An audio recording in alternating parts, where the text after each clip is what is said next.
everyone, welcome to the Uncreative Crafter. My name is Jen and I'm your host. If you are a new viewer, I really appreciate that you're taking the time to check me out today. And if you're a returning viewer, you know that I love you the best, so thanks for coming back. Today is Tuesday, October 20th. It is a nice day in New Hampshire, actually. It's warmed up quite a bit from the past couple of days. It's been a whirlwind of a weekend. And so I will tell you now that if you are not interested in hearing about Rhinebeck, this is not going to be the episode for you. I am going to hold off on drawing for the Fiber Stash winner until I do record next time. I didn't think I would be getting this episode up, and then I decided it was probably better to separate Rhinebeck into its own episode, in case you're just not interested. So, let's talk about Rhinebeck. It was completely bonkers.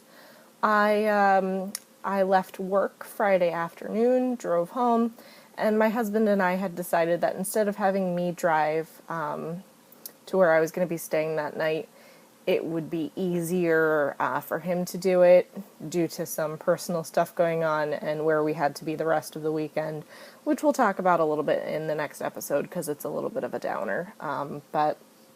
So he drove. I had a little bit of crafting time before it got dark. Unfortunately, it's getting dark before 6:30 now, and after daylight savings time, it's going to be even worse. So crafting time in the car is unfortunately pretty limited. We drove down to where, and by the way, if you watched episode 18, get your drinks ready. I'm not going to drink because it's going to be a name-dropping episode. If you're not familiar with the drinking game, you may want to go back to episode 18, which is, I believe, called The Drinking Game, and check that out for the rules, because we're going to talk about a lot of people, and you are going to want a really big drink today. So we drove to Jessica, who is Sarah Nova on Ravelry, and she hosts the Sarah Nova Crafts video podcast, which you can find on YouTube. She had extremely kindly offered spot in her car. She was going to Rhinebeck, and she said, yeah, there's absolutely space in the car. And I'm like, oh, but it's a long drive, and if you're leaving that early in the morning, I'm not sure I want to get up that early to drive, because she lives about an hour and a half away from me, and she said, there's space on my couch. So, granted, we had met in person before, because we happened to be in her area making our port a couple of weeks ago. So we did meet in person, and I knew that I would absolutely get along with her, and we probably would not kill each other on the ride down. So we drove to meet her. I got to hang out at her local yarn store a little bit. We picked up the rental car and tried to go to sleep on Friday night. Did not get to bed until after 10 o'clock. And unfortunately, we had a 4 a.m. wake-up call the next morning. I did sleep a bit, so it wasn't, the worst night's sleep I've ever had. The couch was very comfortable. It was nice and warm. But just, new different place. You wake yourself up in a panic thinking that you are not going to wake up on time. And so I woke myself up in a panic at like 3:10 in the morning and had some trouble falling back asleep for 4. But we gave ourselves about an hour to get ready, which was great because nobody likes 4 a.m., let's be honest. And then we met her mom and another one of her friends. They came and picked us up, and we started on the road to Rhinebeck. It was dark in the car until after 7 o'clock. And I didn't sleep, actually. I thought that I might, but just too excited, and we were all kind of trying to keep each other awake, and thankfully I did not have to drive, which was much appreciated. I certainly could have driven if needed, but it was probably better for everybody's health and sanity that I be a passenger, and so I tried my best to keep everybody awake with witty commentary, or what I thought was witty commentary at 4 in the morning, 5 in the morning. So we did make at least one rest stop, maybe 2. It's a little fuzzy now. It was such a whirlwind of a weekend. And it finally got light enough that we could start to craft a little bit, and I did get to work on my crocheted summer evening blarf, which if you're not familiar with the podcast, I am crocheting a shawl in black yarn. So there are some things that you can kind of knit on when it's not super light out. You can't crochet a blarf in black yarn in the dark. So, but finally did get to work on that a little bit. We never got lost at any point, which was fabulous. There was really no traffic, which was great. I was really afraid that we were going to run into traffic early on, but really no issues. We had built in a bit of time for rest stops, and so while it's about a 3.5 hour drive, we gave ourselves 4 hours, which was really perfect. It was hilarious chatting with the ladies. We were all a little out of it. Nobody got much sleep.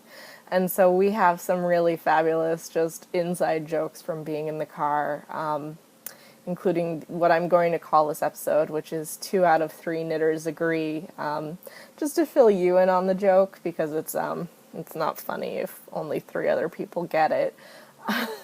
We encountered a lot of roadkill as we got closer to Rhinebeck, and one of the ladies in the car said, "Oh, I think that's another skunk." And Jessica and I said, no, that's a raccoon. And she's like, "No, I'm pretty sure it's a skunk." And I said, "Look, 2 out of 3 knitters agree that that's a raccoon, and on no sleep, that's hilarious. So maybe you had to be there. I don't know. Anyway, we'll keep talking." Then we got to the actual fairgrounds, I think a little bit after 9. So we had been hoping to be there for when the gates opened, but we were there very close to after then, and the parking lot was already crazy. Like, they had people directing traffic and, getting you to park, and we got in really no problems. It wasn't a very long wait at all. I will say this is my first Rhinebeck. I didn't quite know what to expect. I did purchase my ticket online ahead of time, and this may or may not be the fault of the fair. I feel like the signage for people who needed to buy tickets was really clear, but I really felt like they weren't clear about for people who had purchased tickets already.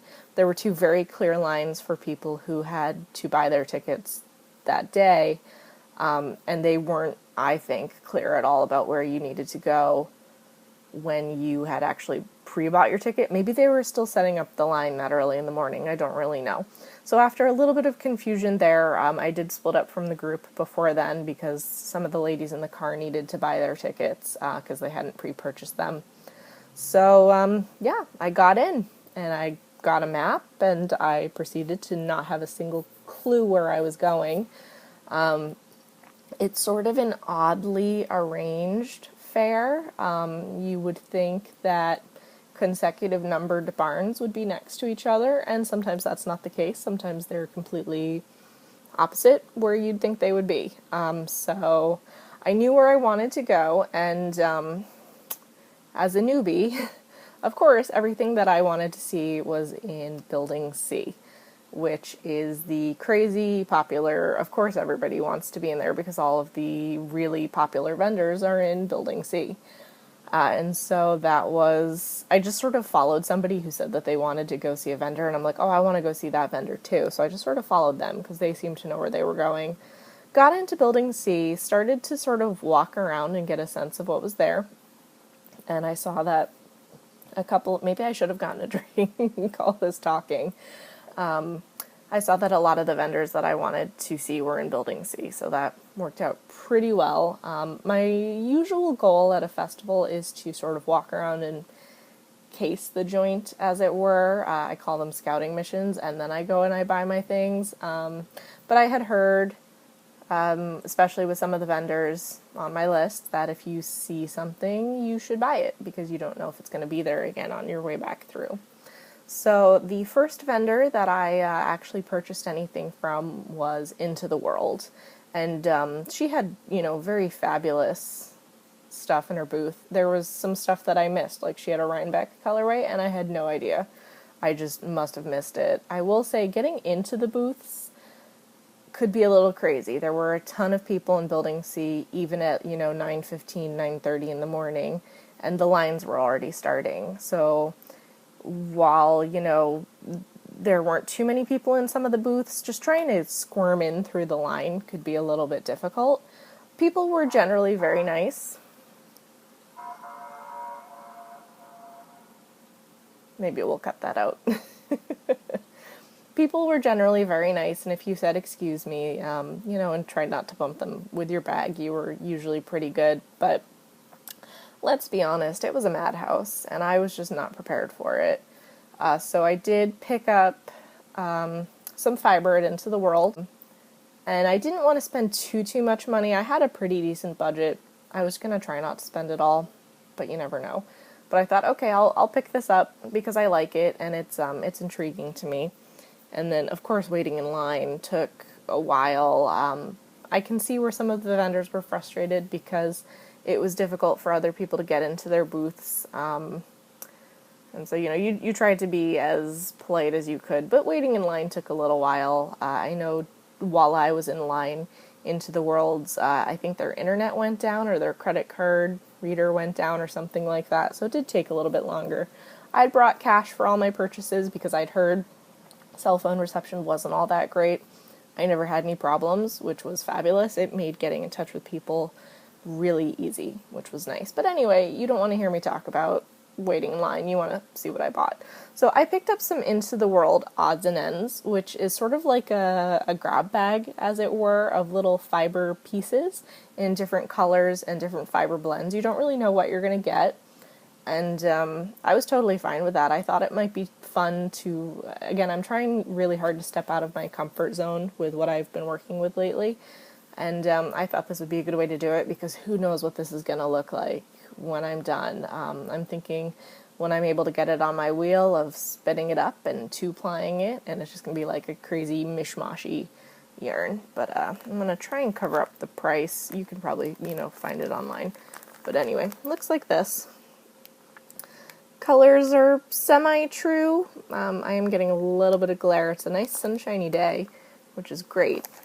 And then we've just got, back here. And my apologies for the crinkling. If you are wearing headphones, I'm going to try and cut out as much of that as I can. But, it's just random little fibery bits. So that'll be something fun to spin into a totally unique yarn, I think. So that'll be pretty interesting.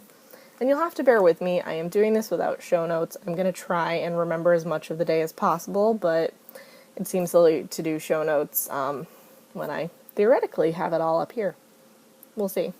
So I had been Facebook messaging Andrea of the Cat Lady podcast. Our goal was to try and connect at some point before the podcaster meetup. And I had sort of pre-posted to Instagram that I was going to be wearing my yellow Koolhaas hat. So people could find me easily. Ridiculous. I'm not even 5 feet tall, and Building C was such a madhouse that you couldn't have seen me if you tried. And let's be honest, I'm not that popular that anybody was going to stop me and be like, oh, hey, I know you. So I will say I was really well behaved. I knew that I'd be seeing some people who are very big in the knitting and podcasting world. And so, when I went into the World booth, who was there but Kristen of Woolenvine? And I didn't, freak out. I didn't, look at her or stare at her. And I just kind of coolly walked over to what I wanted to look at. I know they're people, just like I'm a person, and I didn't want to bother them, basically. So I tried to be really, as much as I would have loved to have said hi, I figured the podcaster meetup would really be the place for that. And everybody just kind of wanted to get their shopping done. So, but I freaked out a little bit on the inside, let's be honest. And then while I was waiting in line for Into the World, the yarn harlot, Stephanie Pearl McPhee, walked past me twice. And she was having a conversation with her friend that she was with, and I've actually, I guess, never heard her speak. I've really only just read her blog, and I'm like, wow, she doesn't sound at all what I thought she would sound like. So, but again, I'm just like, okay, I'm standing next to the yarn harlot. This is nuts.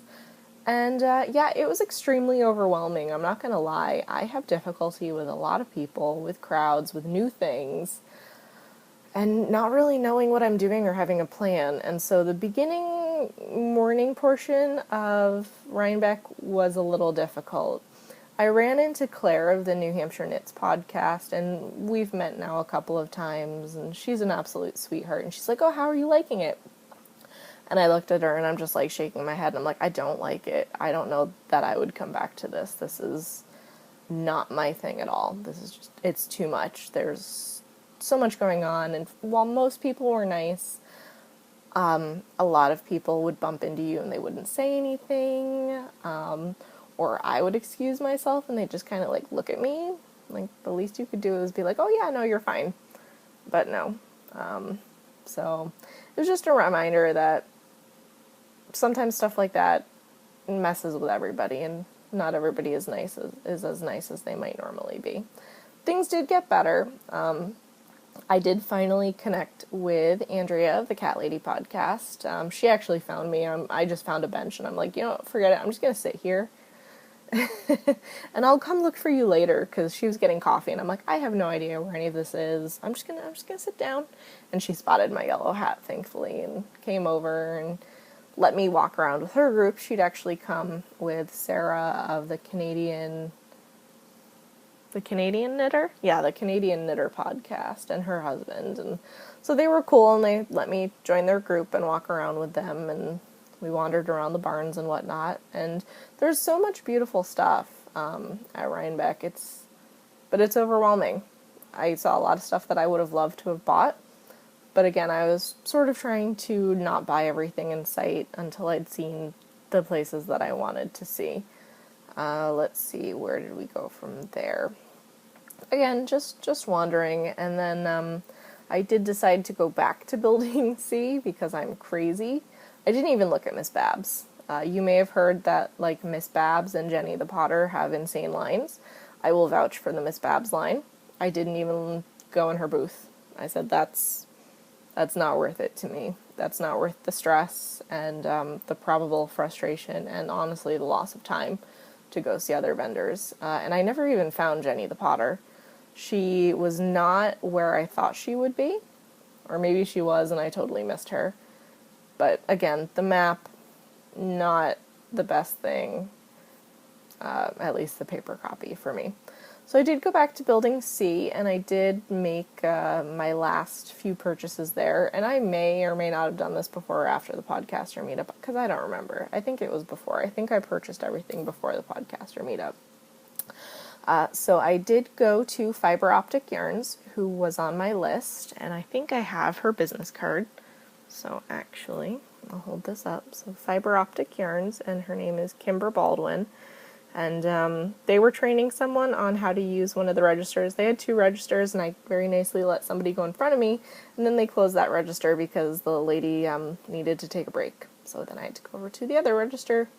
A little frustrating, but, you know, that's fine, whatever. I'm glad that I let the lady go in front of me. And so her information is on the back here, and I think that's probably all information on her website anyway. Maybe I'll look into that, and if it's not, we'll just, like, I don't know, go like that. I don't know. Whatever. So Fiber Optic Yarns, and I did shut the back windows. It's still blowing out, but so hopefully the colors will be pretty true. I wasn't really thinking I was going to buy a lot of yarn, but I went to the Fiber Optic booth, and I saw this, and I'm like, you know what? That's just gonna be something that you buy. So I bought some Fiber Optic Yarns, cashmere yarn, which is 80% superwash, 10% cashmere, 10% nylon. It's about 4 ounces, 420 yards, and it is called Prism Break. Oh, that's so witty, actually. I didn't get the joke before. Rhinebeck hangover, I guess. And it says 0915 Jackie. Oh, okay, gotcha. So that's probably when it was dyed and who dyed it. So that's pretty neat. So this is actually relatively true to color. It's very bright and vibrant. You've got lots of crazy, like, primary colors. Yellow and orange and red and maroon and brown and green, and it's just blue, and I probably said blue already. It's crazy. And then it's got this black in it, and when she was ringing me up, she said, actually, this is not going to be Muppet barf. The black is going to separate the colors, so it's going to knit up very nicely. And I'm like, oh, I don't care. But, yeah, so I bought this. I actually have another skein of Merino Cashmere Nylon, or MCN, but I've never worked with this I'm pretty sure I've never worked with MCN. So this is going to have to go into the brown bag sock club, which is on top of my liquor shelf. And I will hopefully pull this one and get to work with it soon. Because I am thinking socks. These are too fun. I wouldn't wear like a hat made out of this or anything. But so that is the first thing that I got. And then, oh, okay, I'm gonna cut. So I'm gonna be right back because I don't want to deal with the rustling. So you hang on. Okay, I didn't want, this would have been horrible rustling, and I try to be really aware of that when I'm recording. So the other thing that I bought from Fiber Optic Yarns is I did buy some spinning fiber. Fiber was really what I was looking for. I was ideally looking for, like, breeds or blends that I hadn't spun before. And as much as I say that I hate spinning merino, I seem to be buying a lot of merino lately. I bought some 80% merino, 20% silk. It is 4 ounces, and the colorway is cranberry evergreen. I'm trying to read that backwards. So, are you guys ready for this? Because I don't know that I'm ready for this. It's a gradient. And I looked at it, and I'm like, you know what? I might not feel like I'm good enough to spin this yet, but I will be good enough to spin this one day. Because look at how freaking beautiful that is. It's basically a rainbow. Minus the purple. But I can't even make my words do what I want with, like, Yeah, I have a degree in writing and I can't properly express to you how much I love this fiber. It's so soft. It's got this lovely little sheen, which is the silk. And I'm afraid I'm not going to do it justice, but at the same time, I wanted it, and I was willing to pay for it, so home it came. Anyway, so those are the 2 things that I bought at Fiber Optic. And then just because I felt like, why should I buy anything not in Building C, I also bought from Bijou Basin. And this is definitely one of those instances of where if you see it and you want it, you should buy it. I should have bought this when I was there originally. They were selling some interesting fibers, and I did purchase an ounce of the yak spinning fiber. They had sort of the natural cream off-white, and then they had the brown, and by the time I made it back around to Bijou Basin, they did not have the cream anymore, so I had to buy the brown, but that's okay. And let's see, I think I have their business card also, so bear with me here. Okay, there we go. Should be able to read that. That's got all of their information on it. And they also had, and I'm going to mispronounce this horribly, Paco Vicuña, but that was a little bit beyond what I wanted to spend, even though it felt really soft. And I'm also the total weirdo who went up to people, and not just random people, like people that I was talking to, and I would be like, stick your finger in this. And usually they liked it, so bear with me. So it came in this really cute little plastic container, which is nice because I don't want it to get smushed in my fiber cabinet. And I will. I'm not gonna like take it out completely, but oh gosh, it's so soft. It's just this fluffy, light cloud of beauty. And I did not get tips on how to spin this. Jessica or Sarah Nova actually also bought some, and she ended up speaking with, I think she got the husband and I got the wife, or the man and the woman, I don't know if they're married, and the man gave her some spinning tips, and he had said, you know, I suggest you do this on a drop spindle, and if you're going to do it on the wheel, keep your fingers or your hand really close to the orifice because it's a very short fiber. And actually, assuming I ever finish what's on my Russian supported spindle, I am going to try supported spinning this because I think that is the way to do it. But anyway, just 1 ounce. I don't know what it's going to be. Maybe I'll just make it into a little necklace for myself, but it was too soft and pretty and too interesting of a fiber for me to turn up, so I did get one of these. And then the next thing, I directly blame Lynn from the Two Tangled Skeins podcast. And to a certain extent, I also blame Sue, but it's mostly Lynn. because she is knitting this yarn in this colorway, and okay, so I've never actually bought cashmere yarn, and Bijou Basin also sells cashmere, and I believe this is a newer yarn to them, and this is called Xanadu. It is 100% cashmere. It's 2 ounces, about 400 yards, and I believe it's a fingering weight, maybe a lace weight, and it's very difficult. This is making it look gray. It's really more of a light pale purple gray. Let's see, is that gonna... I don't know if that's making it better or worse. But she's making a beautiful, light, airy scarf out of it, and as soon as you feel this, I mean, it just feels like nothing. So I'm very much into the soft luxury fibers right now, which is funny because I don't mind the scratchier, coarser stuff either. But I'm like, I'm just going to go blame her for this, and they were actually really sweet, and they also included a little packet of some fabric wash. So this is called Allure Woodland Mist, and it's just a little sample, and it's actually, I guess it's something that they make, because I wasn't smart and I didn't read the back of it before I decided to podcast. We're doing this with no show notes, why not? So that's all that I bought. And actually, I stayed relatively well within budget. I actually only spent about half of my budget, including food and, helping pay for the car rental down. I did buy Andrea the cat lady a birthday present. She wanted something, and she's like, oh, but, I need to have money for dinner tonight. And I'm like, happy birthday. Whatever, just, please enjoy this on me. But you'll have to go watch her podcast, which I know is up, in order to see what I got her, because I'm not going to spoil it. And then we wandered around a little bit. We split up, so Andrea and I stuck with each other, and then Sarah and her husband went off and did their own thing. And then there was the Ravelry meetup at noon, but we didn't end up going to that. Just needed a little bit of a break.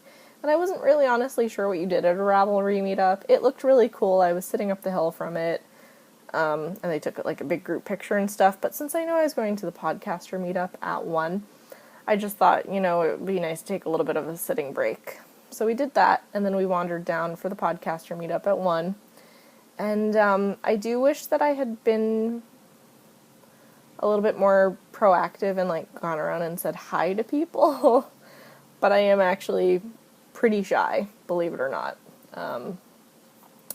And so we kind of found the people that we knew already, and I was hoping that people would recognize me with my hat.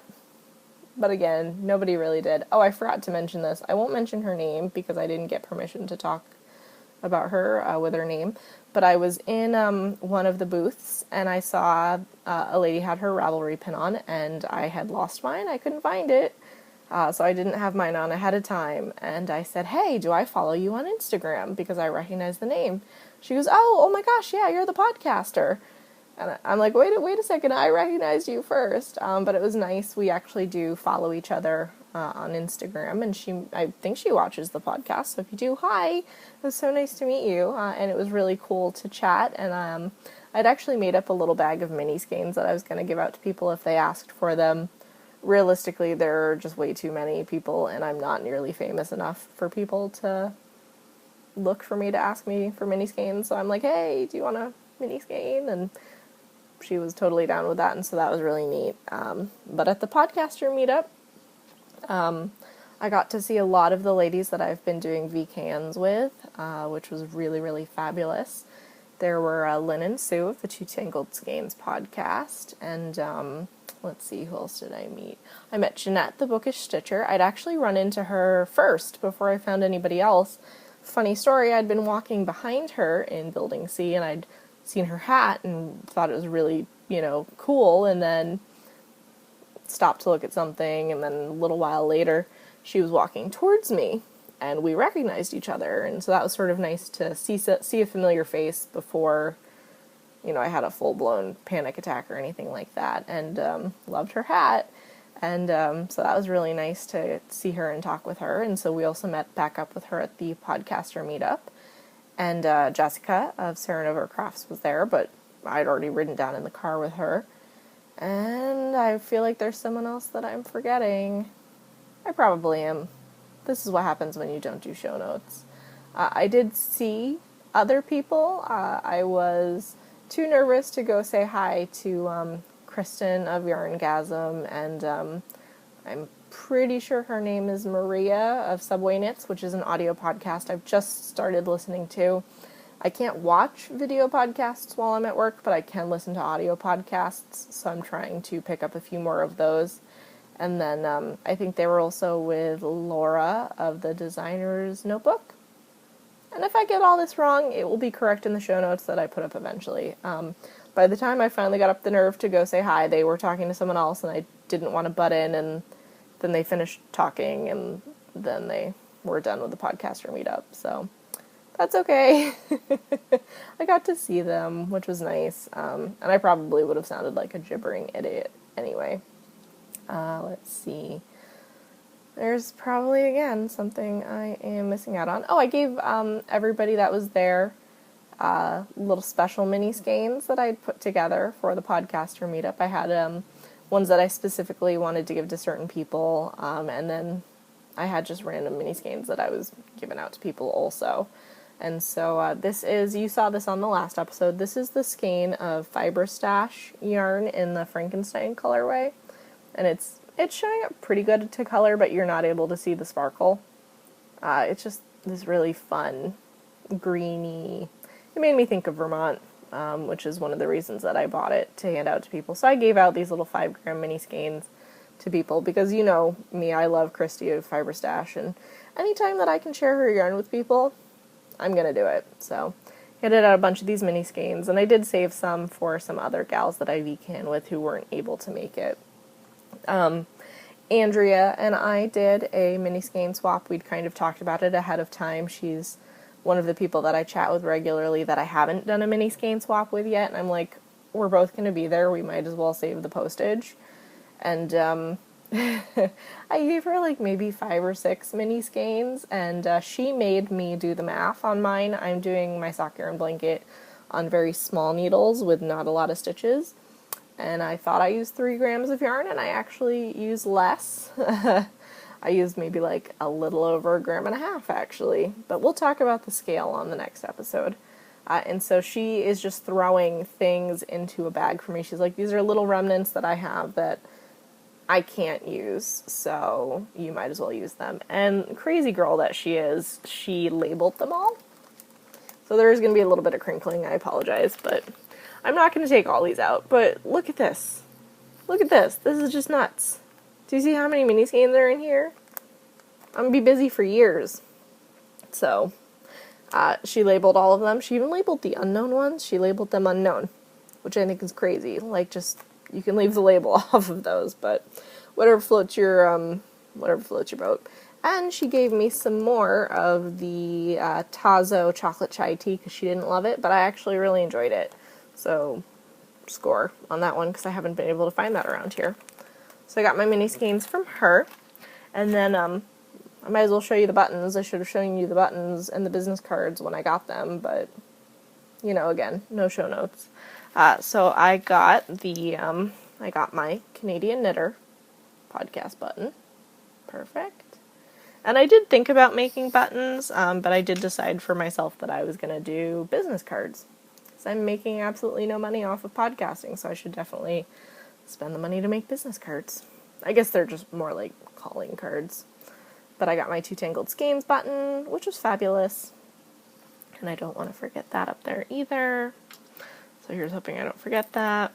And then this is fun.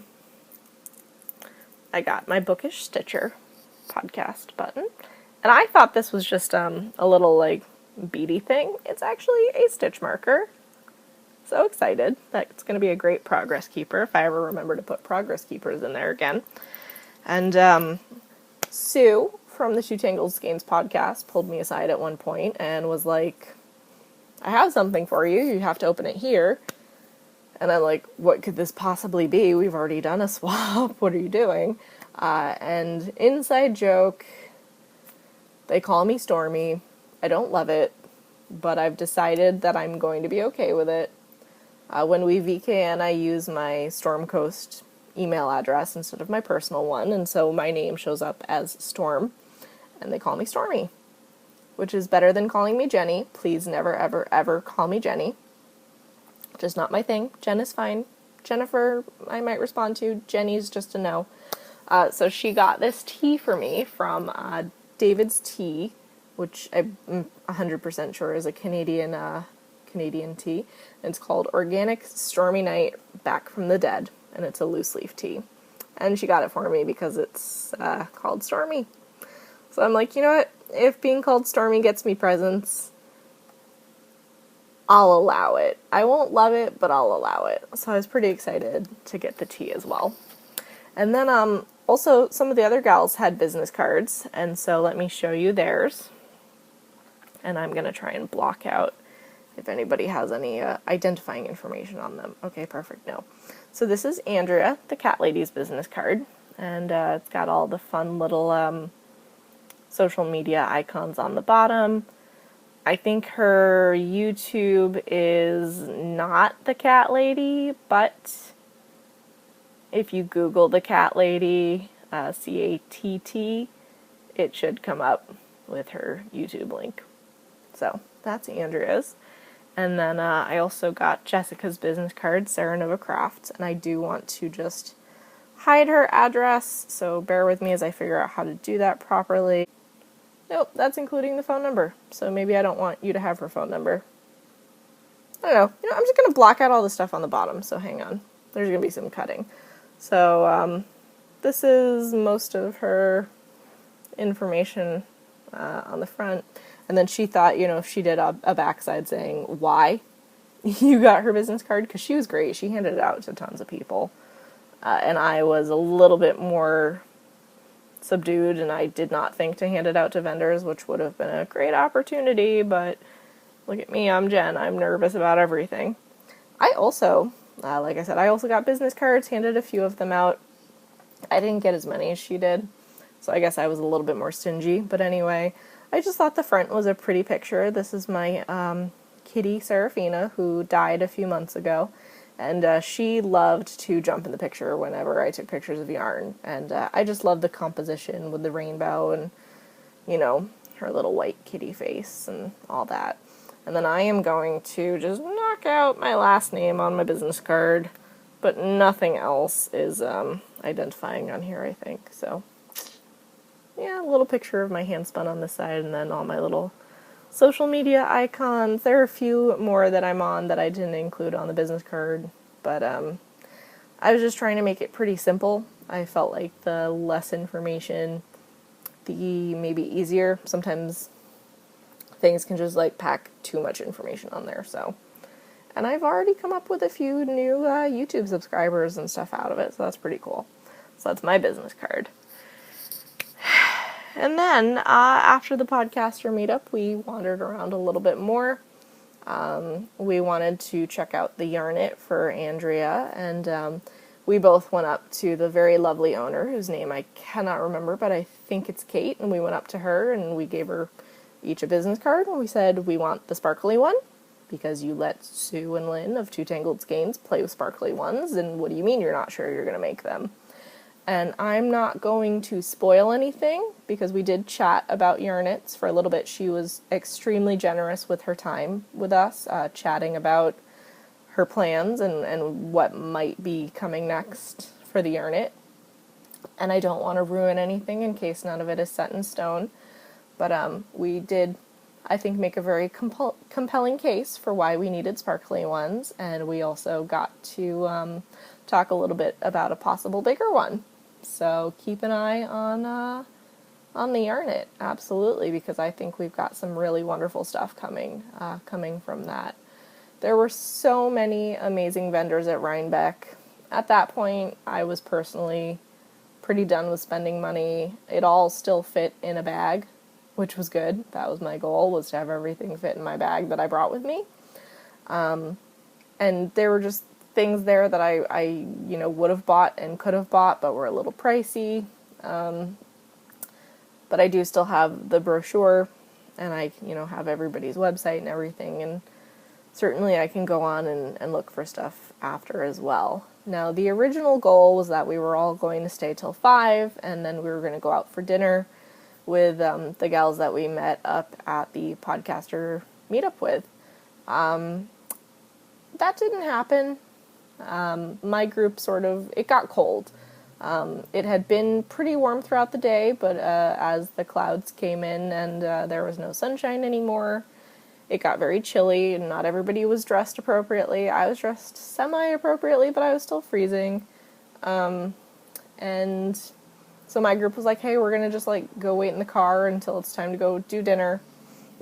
And I said, look, guys, we still have a good 4-hour ride back, assuming we don't stop for dinner. And I really don't mind if we just leave.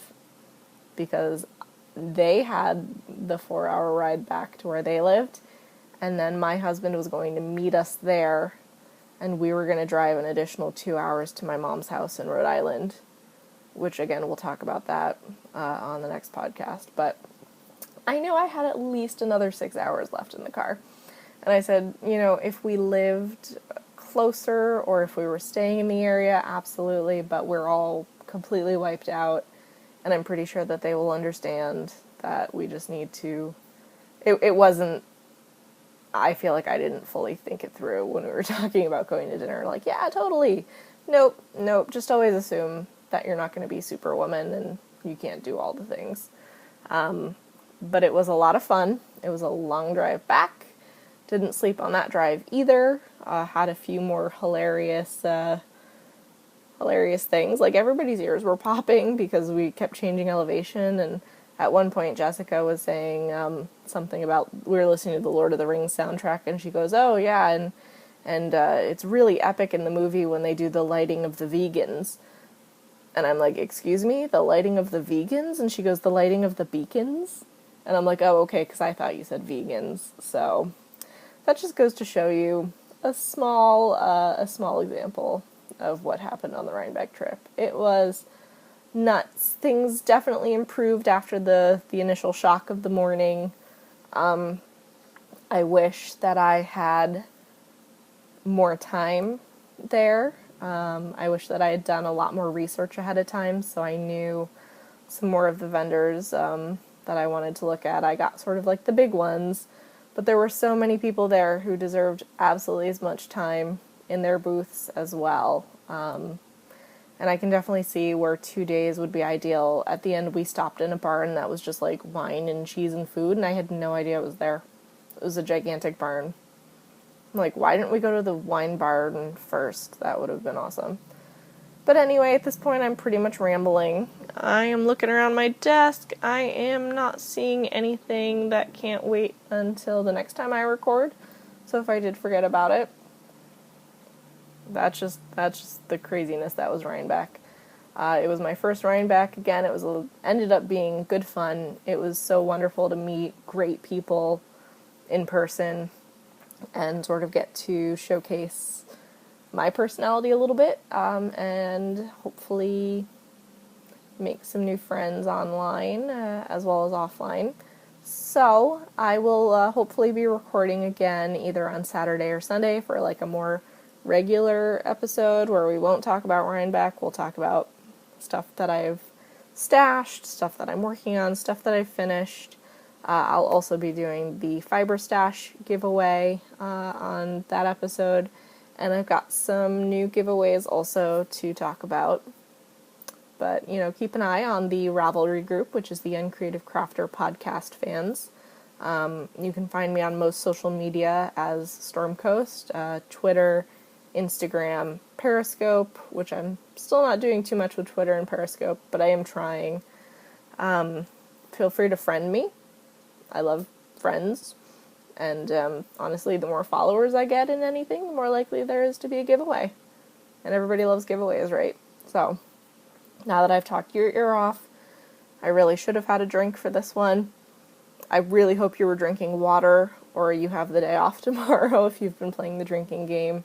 I really appreciate you taking the time with me today to hear about my crazy Rhinebeck adventure. I hope you have a good rest of your week, and remember, it gets done one stitch at a time. Bye.